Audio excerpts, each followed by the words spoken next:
Hello, and welcome to another episode of the Unconditionally Worthy podcast. Today, I am talking to Dr. Rebecca Hubbard, who is a clinical psychologist with a private practice called Grounded Wellness in Chicago. And we are talking about releasing perfectionism, how we're navigating new motherhood, and how comedic yoga can be a healer and a teacher for all of us. And so it's a really powerful, thoughtful episode that I know you're going to get so much out of. So dive into the show, listen to the end, and let us know what you think. Let's get into the show. Welcome to the Unconditionally Worthy podcast. In this podcast, I will guide you on your journey to connect with the true source of your self-worth. I'm your host, Dr. Adia Gooden, a licensed clinical psychologist who believes deeply that you are worthy unconditionally. I am really excited to welcome Dr. Rebecca Hubbard onto the podcast today. Dr. Rebecca is a licensed clinical psychologist, comedic yoga instructor, former student athlete, and recovering perfectionist. She has been on her own wellness journey since she was a teenager and uses her personal experience and professional training to co-create spaces for healing and growth in her Chicago-based private practice. So I'm so excited to have this conversation with you, Dr. Rebecca, because we follow each other on social media. We are both in Chicago. We're both psychologists. And so it's really fun to have you on the podcast and actually finally have an in real life, real time conversation with you. So welcome to the podcast. Thank you so much for having me. And yeah, I'm really excited to talk to you in real life now and not just on social media. Exactly. Well, I'd love to start our conversation by what I call diving into the deep end and asking you to share a little bit about your own self-worth journey. Thank you for giving me some space to talk about my story. I think that's always a treat and a chance for me to learn too as I'm talking. So I think it's probably important to start with the fact that I grew up in Germany. My dad was in the army and met my mom when he was stationed there.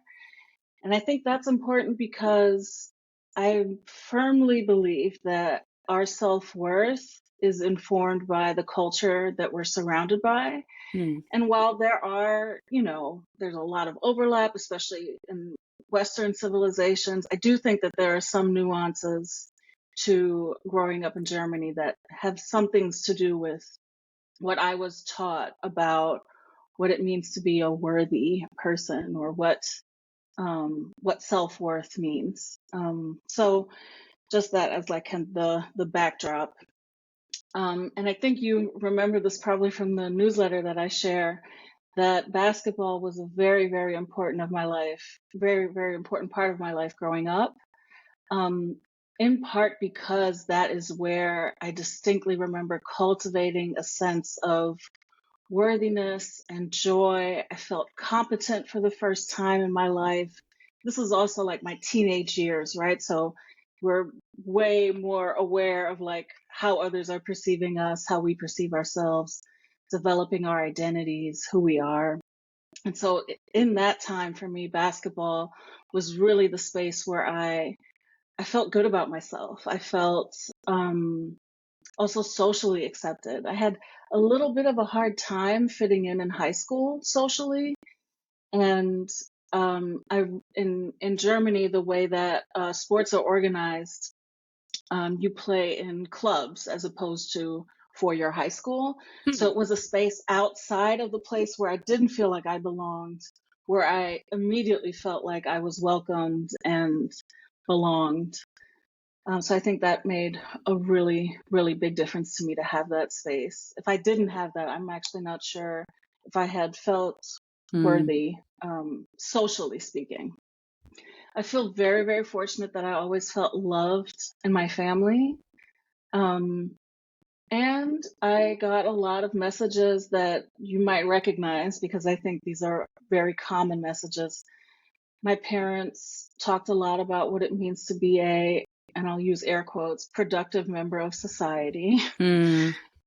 so that our work is a key part of how we are worthy of respect or, um, yeah, honor in that way. Hmm. I also got a lot of classic racial socialization messages from my father Hmm. about having to work twice as hard than everybody else because, kind of starting from behind Hmm. was what I was told, which honestly in Germany, this was also Berlin, a very multicultural city, didn't really make sense to me in my Hmm. environment when I grew up. But when I moved to the US, it immediately made sense to me why my Hmm. dad was, attempting to prepare me for that type of environment because there's a lot of truth to it, Hmm. um, especially here in the US. Other things that I think I was taught about what it means to be valuable is to be honest, to not be wasteful. I think that's maybe where German culture seeps in a little bit, like how you manage your resources in a way that's not wasteful was really important. Hmm. And to be kind, that was also something um, that my parents both emphasized. Hmm. So I think with all of those packaged up, I felt like I was, in a relatively good position to like embark into life, and was hopeful of becoming a person who was worthy. Um, and now looking back, I also understand that.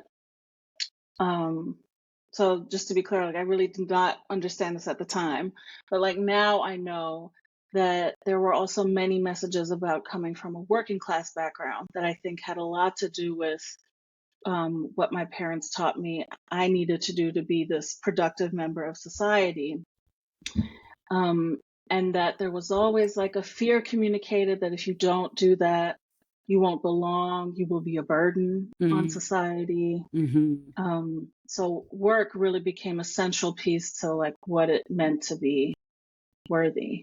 Hmm. And that eventually led me to burning out often in my life. Hmm.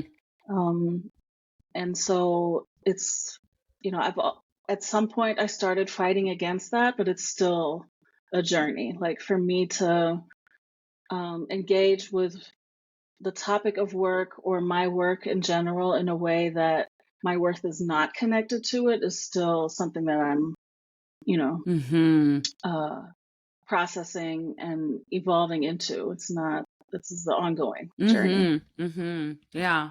That makes a lot of sense. I mean, I love the points that you're making about how our sense of worthiness can be really culturally informed. And Hmm. the values and priorities of a specific culture can then impact how we see ourselves and what we think are the conditions of our worth.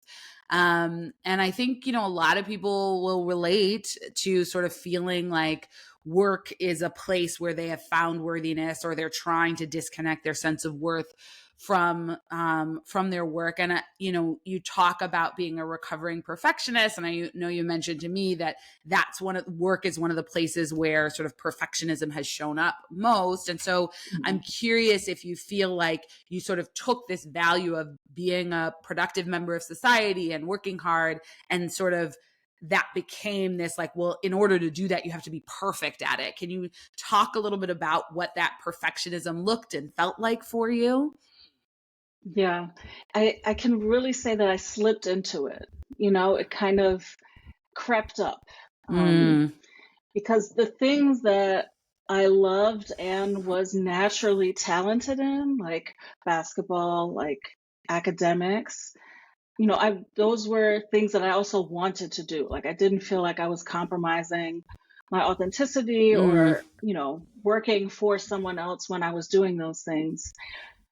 But I think the rewards that we get for those things are enticing in a way that like trapped me and Mm. eventually hooked me in a way where I sought perfection because of the rewards, Mm. you know, that like just kept piling up. The, amount of positive attention and praise from outside of my family, within my family, from everywhere for things like earning a PhD Mm-hmm. or, that's really one of the more recent ones. But even then, like getting a scholarship to play basketball and how excited people were for me during that, um, really, I think, like started to feed this idea like, well, I'll do more of it then. Like I'll do it great. And probably a story I told myself was that if I don't do those things, I won't have the respect. I didn't have any evidence for that,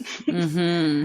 but it was a story that I told myself. And so being, not wanting to lose that type of welcoming and affection from other people was a big part of how I kind of fell into Mm. wanting to be perfect. Mm.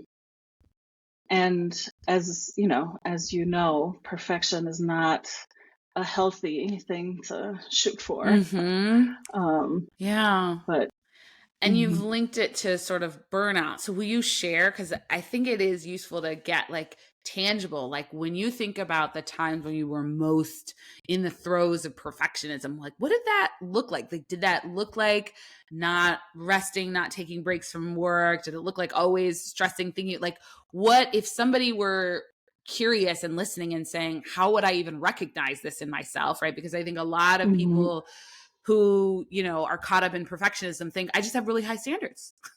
Right? Like I just want everything to right. be really good. Like what's wrong with that? Right? And so it's like, what are some of the signs or the signals that people could look out for that they are sort of in the throes of perfectionism? hmm Um, well, I think everyone's responsible for like knowing their own capacity, right? So I'm not sure that you can always tell from the outside if someone is like really overreaching or Mm-hmm. just has a different bandwidth at Mm-hmm. that point in time. Because I will say that as a college athlete, I definitely had a different bandwidth. Like I had the energy to do a lot of these things. I wouldn't say that my wellness was compromised at that time.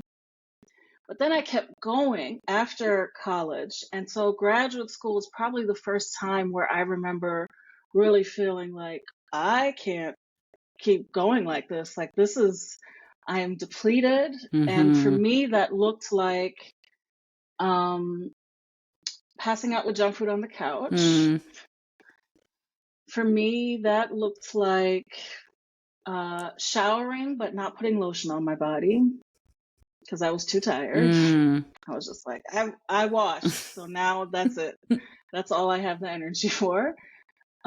Like really not having the energy or the time to do some really basic things to make sure that I was nourished and, cared for, Mm-hmm. slept, sleeping enough, like real I'm talking the basics, Mm-hmm. Mm-hmm. Um, so when those kind of fell to the side, I recognized that something was wrong, but I also didn't really know how to Hmm. not operate that way Hmm. because again, I felt like the stakes are really high.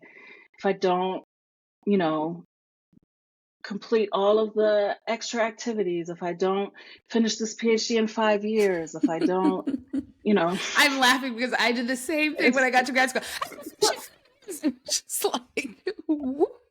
yeah, and like why did I do that? And for me, I can tell you, Adia, it was definitely money. Mm-hmm. And after graduate school, I very distinct like so as you know, the last step is internship. This last year where all you do is practical work. I distinctly remember saying to several people, "I am tired of being broke. I'm done with that." Mm. And so I'm going to keep going. The idea of taking a step back Mm. meant to not have money longer. And I was like, I can't do this. That's real. I just have to push through, but I definitely paid a price for that. Mm-hmm. Speaking concretely too, I think after graduate school, I was also diagnosed with a thyroid disorder. Mm. And, we can't know it for sure, but my form of the story is that it was stress induced. Mm. So Mm-hmm. my body was just Tired. fried. Mm-hmm. Mm-hmm. Mm-hmm. Yeah, it's interesting because I did the same thing. I like got into grad school and then with a couple of my classmates was like, we're gonna finish in 5 years. And it was like, why? A But for lot. me it was because my sort of barometer bar for worthiness kept moving. And so yeah, I had gotten in grad school, but I still Mm. didn't feel worthy. So then we got to do it in 5 years, right? And we got to finish, and we got to get in, we got to get out, we got to do it, like as efficiently as possible. And I reached, a little bit of a breaking point. I think it was like my second year because it was in order to do the 5 year timeline. And in my program, we had to do a master's thesis and a dissertation. Mm-hmm. So it was like, you have to finish your master's thesis in a certain amount of time, then you got to take comps, then you got to do your dissertation, right? So I was on that like Oh God. road to like master's thesis. And I had this one day where I distinctly remember it because I was living in Bronzeville in Chicago, which is on the south side of Chicago. It was raining. I walked out of my apartment building and I at least thought that I saw worms all over the ground. Now, there are a lot of worms that come out of the ground in Chicago when there's rain, but I don't think they were cut. But I was just like panicked. And I like ran to the car and then I was just like, palpitations. And I was like, okay, maybe should go to therapy. Like that was like my first Mm-hmm. like, okay, like this is, and then thankfully like through therapy, I was like, oh, I'm trying to be perfect. I'm like following my parents' footsteps. And that helped me to be like, it's okay to graduate in 6 years. Like, and I feel you on the money thing because that was not fun, but it was just like I needed to shift out of this go, go, go, do all the things all the time, perfectly mode. I really, resonate with that. And it's not sustainable. No, no. I think that's part of the definition of perfectionism is that it's not attainable, right? Mm-hmm. So, and then as soon as we set goals for ourselves that are like that, now I definitely see it as really dehumanizing, right? Mm. It's dehumanizing to seek perfectionism or expect it from anyone else. Um, and so that's a costly Yeah. sacrifice to like not be human anymore. Yeah. I love that you Ooh. pointed out that you sort of like amplify, like emphasize how problematic it is by saying that it's dehumanizing because I don't think that that's how people think about it, but it sort of forces you to look at it. And it's like you're requiring yourself to be a robot or to not have human needs for rest, for nourishment, for connection, for, like all these things that we have. You're requiring yourself to be perfect, and to be human is to not be perfect. And so I like that you're sort of highlighting the fact that when we sort of hold ourselves to these standards of perfectionism, we're dehumanizing ourselves. We're not allowing ourselves to be fully human. And all of that entails, all that entails, the good stuff, the hard stuff, right? But to live kind of fully, right? Because I think our mind might say, you want to have this perfectly straight and narrow path where you do everything right and everything, da, da, da, da.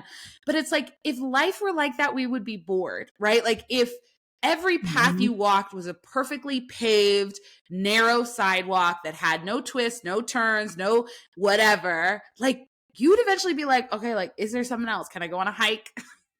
Like, can I have something else, right? Like that would be dull, but we can try to control our life into this narrow pathway because it feels really hard to tolerate some of the messiness of life and the imperfection and the humanness of it all. Right, right, absolutely. I love that. Can I go for a hike? Like, yeah, we need hikes in this journey for sure. And sometimes I see this a lot with my clients in my practice when I talk about, emphasizing their humanity, that somehow we've gotten to a point where people register that as like less than. I'm Hmm. just human, right? As if it's not a miracle, Hmm. as if it's not absolutely a miracle to be human. And that only happens with the hikes and the flaws and the, Hmm. detours. That's superior, I Yeah. think, to the other path. But somehow we put the other things It's like, oh, well, can you take it down a notch? It's not down, Mm-mm. it's up, Right. really. Yeah, I mean, and I love that you're saying the miracle it is to be human. I mean, it makes me think of that on a couple of levels. One, we're both like new moms, so we've had this experience of like a human life growing inside of you. And first of all, you don't really do anything, but just for me, I was ravenous.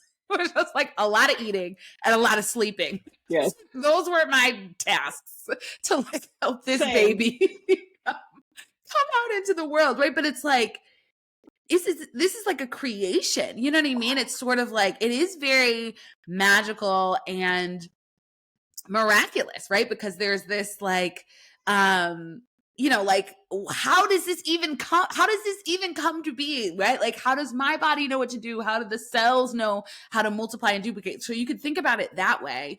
You could also think about it sort of in terms of your ancestry, right? Like, being people who have African ancestry and thinking about enslaved ancestors, right? Like who survived, like people who survived the Middle Passage, right? Like people who survived Right. slavery, right? Like who kept on living and kept on producing life to be of that legacy. And then you could think about it on like the global humanity, being part of evolution, right? Like how did humans evolve, right? Like starting from hundreds of millions of years ago when there were organisms that were a couple of cells, right, to now. And so it's like, it's miraculous, right? Like any way you twist it, turn it, look at it. Is it messy? Yeah, it's messy sometimes. Is it perfect? Absolutely not. Is it miraculous and magical and mystifying? Yes. Hmm. Yeah. Yoga gives me access to that wonder Mm, often, I think. You know, all three levels really that you just named, I feel reminded of definitely as a mom. Um, and before I was fortunate enough to become a mother, yoga did that mm, regularly for mm, me.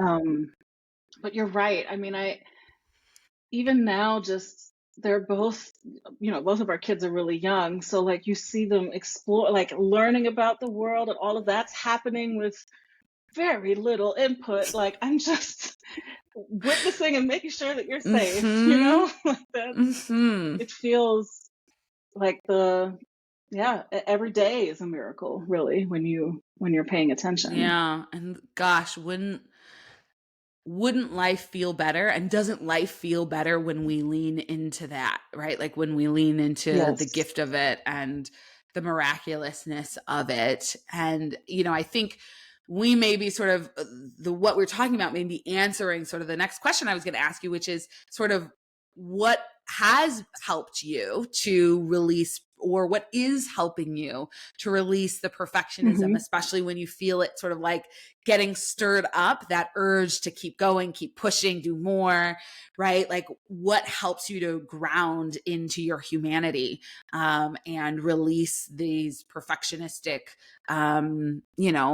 ideas, and thoughts that make you feel controlled by them. Right, right. I have a great therapist. And one of the things he regularly asks me is, what if there were space for insert non-perfect thing, like Hmm. whether that's anxiety or, not, or motherhood or any other thing not looking the way that you thought it would, like Hmm. your expectations were this, it's not looking like that. What if there were space for that? And then I think the thing that really like transforms it for me is that, and then don't do anything about it. Hmm. It's because my instinct is still, okay, so now, okay, I made space for this thing. So now how can I respond to myself, or like, what can I tell myself to like Hmm. feel better about, Hmm. what's happening? No, just allowing it to be. Hmm. And I've built more capacity for that, to allow things to be, as long as no one's in danger, or Hmm. things aren't harmful, like in a very clear way. Let it be. Hmm. See what happens. Hmm. Yeah, coming back to work. after motherhood is requiring that of me daily. I don't know what it's going to look like to, be a business owner, Mm-hmm. be a mom. I'm just going to let it be and keep going week to week and see, like, oh, what am I going to do this week? That's not usually how I plan things or accomplish things. That's very new for me to be so go with the flow, I'll say. Mm-hmm. And it's not glamorous or comfortable for me. I feel you. Um, I feel you. but the alternative would be to be less present with my baby. And I'm like, no, Not gonna do that. Yep. no, I'd rather like let the business be messier. Mm. That feels easy. Like my son makes it an easier choice. Mm-hmm. Mm-hmm. Yeah. Yeah. So there's sort of this allowing, creating space for the uncertainty, the messiness. And then I think what comes up for me when I think about sort of allowing and creating space and doing less is trust, right? Like trusting myself, trusting the universe, trusting whatever you want to trust, right? Like trusting in something larger than just you doing, right? Because I think what I know is that I have grown up trusting in my ability to get things done. Right? Like Uh-huh. that I feel comfort in that. Like if it needs to get at the Yeah, end of the day, I can get it done. I can work, I can do it, I can push, right? Like I can make it happen. And not that I'm just like totally throwing that out the window because there are some strengths in like being able to do things at times. Like sometimes you do want to do things. And for sure. that's not the only thing I want to trust in because when I only trust in that, then I overwork myself, I overschedule myself, I have a harder time taking breaks, right? Versus like, okay, what's my part to do? What's reasonable to do given my schedule, given my other demands on my time, given my other priorities? And then how do I release the rest and trust that what is meant to come, what is meant to be created, what is meant to happen will happen. And it's not all about me pushing and making it happen. Yep. Yep. Oh, that word really hits home for me. Trust. I can see that for myself as well. I'll probably also throw in Mm, patience. Um, and I wish I knew who said this. These are not my words. It's a quote, but like patience is not just about waiting, it's about how you wait. mm, And so my practice in kinetic yoga really helps me like in a very physical sense move slowly, which mm, requires a patience that was very uncomfortably comfortable for me when I first started practicing it. Way more so than with other lineages of yoga too, because depending on the style of yoga that you're practicing, sometimes it's like really athletic and can mm-hmm, move really fast. Doesn't actually require you to be patient aside from acquiring skills, but like in the moment that you're mm, doing it, there's no patience really mm-hmm, required. So Kemetic yoga moves so slow that is also the thing that some people don't like about it, mm, but I'm like, that's where my medicine is for mm. sure, is in the pace of it. Yeah, I love that you're saying patience. That's definitely a growth edge for me. Like I talk fast, I think fast, and so I'm like, no, and I think everybody else should be at this everything else, and it's like, no. Other people are going at their Hmm. pace. The world is going at its pace. And so that patience. And I'd love for you to, I'm not super familiar with Kemetic yoga. I saw, I've heard the name. And then when I saw in your bio, I was like, well, let me do a quick search of what this is. So I'd love for you to share what is Kemetic yoga and then talk a little bit more about how it is sort of this healing practice and this opportunity to grow into patience and maybe beyond perfectionism. Yes, yes, I'm happy to. So Kemetic yoga was developed by Yasir Hotep and Dr. Asar Hapi right here in Chicago Oh, in the huh. 1970s. So think 70s Black Power, where also, Kwanzaa is popping up. Like this is the time of African resurgence, African centered, practices coming back into our communities. And this is the time, this is like the flavor of the historical moment. And Yasir and his mentor, Dr. Azar Hapi, used what we know from ancient Egypt, which the ancient word for Egypt is Kemet, so hence Kemetic yoga. So what we know from the way that they talked about energy centers in the body, from postures that we see on temple walls and in papyri, and they combined that with what we know about how energy flows from older practices like Tai Chi and Qigong. So if you think Hatha yoga, Tai Chi, and you combine those with an ancient Egyptian spiritual orientation, that's kind of like the recipe for Kemetic yoga. So when you see it being practiced, sometimes the postures will look very familiar to what we know from Indian yoga. But there are also sequences and postures and, very importantly, language that is used that is unique to Kemetic yoga and ancient Egyptian and ancient African at its origin. And so, like I mentioned before, one of the things that make Kemetic yoga, I think, distinct from other styles of yoga, and I've tried them all, I think, is the pace. And so I think when you see even restorative practices, you move into a posture and then you stay there and breathe deeply for several minutes at a time. That's one way to also, help us cultivate patience and slow down, because you're sitting still the whole time, right? That can be hard. In Kemetic yoga, there are some pauses where we stay in postures, but the flow in between postures is so slow. That's really where I think my medicine lies for cultivating and learning that patience. I really, this was after graduate school, I started delving into a yoga practice. And like I said, I tried hot yoga, Kundalini yoga, Ashtanga, like if it had yoga in the name, I was like, I'll try it. I'm on board. And I always felt like a very welcome guest. Like, the communities were really warm. Everyone was really kind. The movements and the, sequences felt good to me. I've always left feeling recharged. But when I practiced Kemetic yoga for the first time, I felt at home. I felt it was a distinct, and I have goosebumps now saying it.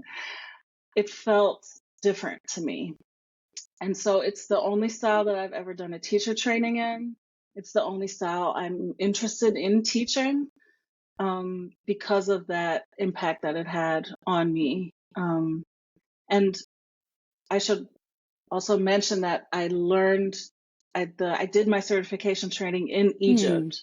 So seeing all of these things in real life, in the moment, feeling the energy of the space and the temples and the Nile and, all of these pieces where our ancestors were, felt very much impactful. And I what you were saying earlier about like this miracle of life, I felt like there was a special gift in this practice that someone was happy that I had finally received. Like, yes, here she is. She's finally doing it. I love that. So, and I can access that anytime. That's beautiful. Thank you for sharing that. Yeah, it definitely makes me feel like, oh, maybe I want to see if I can try a class, because I have tried, a few different types of yoga, not all the types, but there's something about like that experience of being in that slow movement, which is so counter to our culture, I think in the US in particular. Yes. That seems like it could be really, really powerful. And I can see how that practice could sort of heal some things and sort of get you out of the mode of sort of perfectionism, get you out of the mode of rushing and being busy and getting things done, and all of those pieces. Yeah, I think it's really countercultural because, be it capitalism or the patriarchy have like made us so focused on outcomes. What is produced? What is the final result? Where are we going to end up with this? And when you focus on just the journey of getting there without being that hyper focused on the outcome, that's really where a lot of life is happening, right? The outcomes are going to come. Like there Mm-hmm. will be a result, no matter what. But if you get there and you missed all of the things Mm-hmm. that happened in between because you weren't paying attention, I mean, that's a big chunk of life. Mm-hmm. Yeah. There's a big chunk. I mean, you kind of miss life.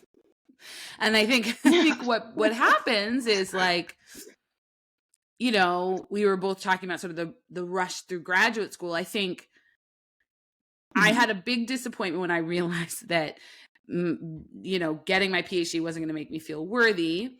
And I do think that because I was able to slow down, there were parts of grad school that I did actually enjoy, right? Like I did actually enjoy Mhm. the clinical work that I was doing and the research I was doing and the consultation that I got to do. And so because I was, I still wasn't going as slow as I probably could have, but because I sort of slowed down that process, like was also part of it for me and I could enjoy it. And I think that's one of the things I did love about doing therapy is like it is a very process oriented endeavor, right? Like, and I think it'll be Mhm. interesting to see how that maybe shifts and changes as as the world of therapy changes and people want more outcomes focused. But at its core, therapy is about sort of sitting with someone or people and like, how do you show up in this space? How do you create space? How do you hold space?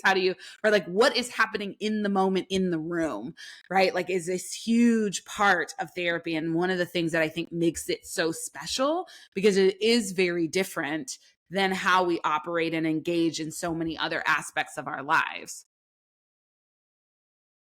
100%. I would struggle if I weren't practicing therapy that way. Um, for that very reason, because I think I've seen so many insights happen, um, triumphs happen in those spaces where like we don't know, we don't have a specific goal in mind. The goal is to be, in the space together, therapist and client, and see what happens, Hmm. witness what's happening in the moment live. Yeah, there are very few spaces in our world where we can do that. And how protected that time is, too, that, we can't always be in that mode either, right? Like, no one can live their lives constantly present and not planning and, you know, but to protect that time within the therapy space, I think is such a valuable thing. I mean, this is also why I often say to people that this question about whether you need therapy really is so focused on the outcome, Mm. when I think the better question is like, can you benefit from a space like Mm. that? Anybody Hmm. can Hmm. benefit from a space that's, not so pressing. Yeah. Yeah. That makes a lot of sense. I totally agree with that. And I think the other thought that I have is, one of the things I talk about on this podcast intermittently is like self worth is really connected to how you be more than what you do. And I was sort of thinking Mhm. about you talking about comedic yoga being connected to like energy centers of the body and how energy flows through you. And I think that when we can be in that being mode, in that open mode, in that sort of that space where we're present, where we're attending to the process and what's here, that is often when deep insights or creativity or things that we may not have been able to like force and figure out come to us and through us. And I think that's true whether you're talking about therapy or you're talking about being an artist, being being any sort of Mhm. profession. And so I think for those of you listening, you don't have to be a therapist to create this type of thing. And you also, therapy is really powerful, and therapy isn't the only place where you could sort of create this space of being present, tuning in, opening to the possibilities, the sort of miraculous insights and wisdom that just sometimes come to us. I think that can benefit us in any aspect of our lives. And I think that when we're in the mode of proving ourselves or needing it to be perfect, or because a connection to both of those things is control, right? Control is usually tight, is usually like, I've, contained it, controlled it, right? And that often limits our openness and availability to, like miraculous things happening, miraculous things coming through us, showing up. And so I know this is a little abstract, but I think my point is that really there are so many gifts in being present, in letting go of the perfectionism, in allowing ourselves to be and see what shows up versus forcing and being so focused on the outcome, like you're saying, that we're sort of rushing past the space where we might really get a deep insight or a beautiful experience or whatever it is. Yeah. I would say too, like for folks where that feels like really far away, where it's like, don't know if I've ever experienced that before, or I'm not really sure how I would get myself into the space of openness. I think a willingness to look for it is going to go very, very far, right? Because it's not, like even in the therapy space, like this is not something that happens every session. It's not something that like is like a switch that you can turn on and off, right? There are circumstances sometimes that need to be in place for that to happen, but it's definitely not going to happen if you're not open to it, or if you're not looking for it, or if the belief that being perfect is not something you want to let go. Right. So if you want to let it go, then there's a chance, right, that you would see opportunities for that.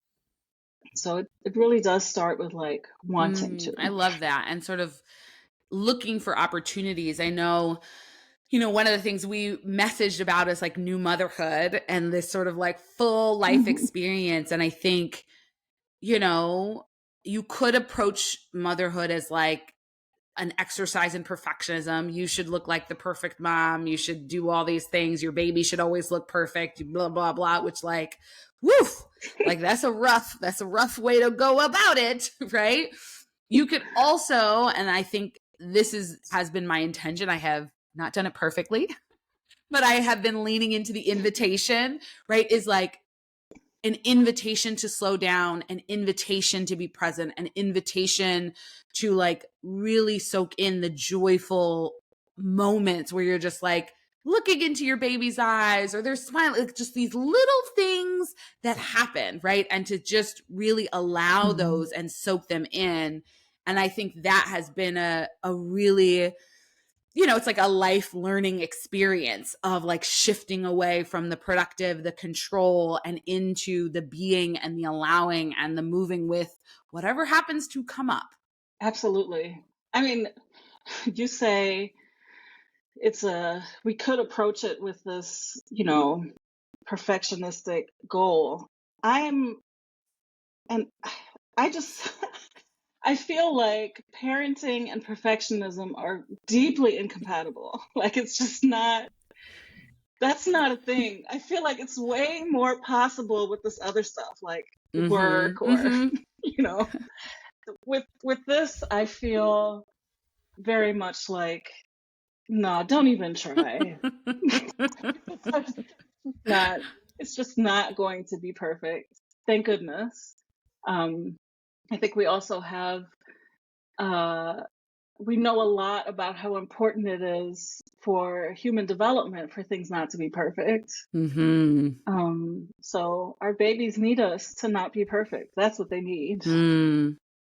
And I try to remind myself of that often too. And I think it's also motherhood has this new identity, and it's been a while since I've acquired a new identity, Mm. right? And so I see the Mm. traps for stepping into wanting to be perfect. I'm like, oh no, I'm not going down that route. And then sometimes how I avoid the trap is a little clumsy, Mm. or I'm, not doing I was like, well, that didn't really work out, but at least I didn't step in the trap. At least I didn't try to force things to be a certain way. So I think I feel like it's really a gift to be given a new identity at a point where I'm Mm. an adult, Mhm. you know, and there are definitely ways where I feel like a teenager again because Mm. I'm not really sure who I am. I don't know what I'm doing a lot of times. Mhm. But it's like a teenager experience, but with all the benefits of knowing that it's Mhm. The okay. And I didn't wisdom. know that when I was a Mhm. teenager. Right. Hmm. With teenager, it's like fraught, right? And also your brain isn't Hmm. developed and all the hormones. Right. But yeah, as an adult, it's like, oh, I'm fumbling this. Okay. All right. Exactly. What does it look like to pick up the ball? All right, like let's try that, run that play back. Yeah. Let's try it again because that wasn't exactly, what I hoped for. But I agree. I mean, I think the traps are often like when I think about social media, it's like showing these perfect pictures and this perfect image and your baby shouldn't cry and you shouldn't have spit up on your shirt and like all of those things. And I think I agree with you that like our kids need us not to be perfect and they need it to be okay with us for them not to be perfect. Oh, yes. Because I think, Yes. Oh. like for them to Hmm. mess up, for them to be in the messy middle. And I think the more we can give ourselves space for imperfection, for that messiness, for our humanity, the better we are able to give that space to our kids to be fully human, to explore, to mess up, to do all of those things. And that's really what will help them to be humans who can figure out what helps them to cultivate joy and lean into it and not have that inner critic and like some of those things that I think so many of us like ended up with, that they are probably less likely to do that if we're not putting that same criticism on ourselves and not putting it on them. 100%. Everything you said. And one of the traps that I've noticed is that all of these things about taking care of myself, not being perfect, giving myself grace, it's okay if that's also just for me. Mm. That it's okay. I think we now, because this is such an important role to us, Mm-hmm. as it, of course it is. But, I think a lot of messaging is like, go take care of yourself, mama, Mm. so that you can be there for your baby. And I just really want to put a period behind that first part of the statement, right? Like, go take care of yourself, mama. Yes, I That's it. love that. Like, it doesn't have to be for another person, this invitation to do it for another person, even though it's your baby, Mm-hmm. is still taking away from you. I love that. I love that. Let's end on that note. I am Okay. grateful to you for coming and sharing your wisdom and making the time. And I'm sure that people are going to want to connect with you further. So, will you let people know where they can find you, how they can connect with you? Absolutely. Thank you for the conversation. Folks can find me on Instagram at grounded.wellness.living. I also send out a newsletter. People are welcome to sign up with that at the website, groundedwellnessllc.com. And if these things are all resonating, I'm also planning a free virtual event at the end of the year. But if you're signed up for the newsletter, then you won't miss it. So Awesome. That's I would perfect. say go that That's route. awesome. And this episode is airing sometime close to the end of the year. So We'll make sure that all of these Oh, things good. are linked in the show notes, including that end of the year event, so that hopefully that timing works out and people can sign up for that. So thank you again. You all be sure to reach out and follow Dr. Rebecca, get on our email list. Her emails are really wonderful. And thank you again for sharing your time. Thank you so much for having me. Thanks for joining me this week on the Unconditionally Worthy podcast. Make sure to visit my website, dradiagooden.com, and subscribe to the show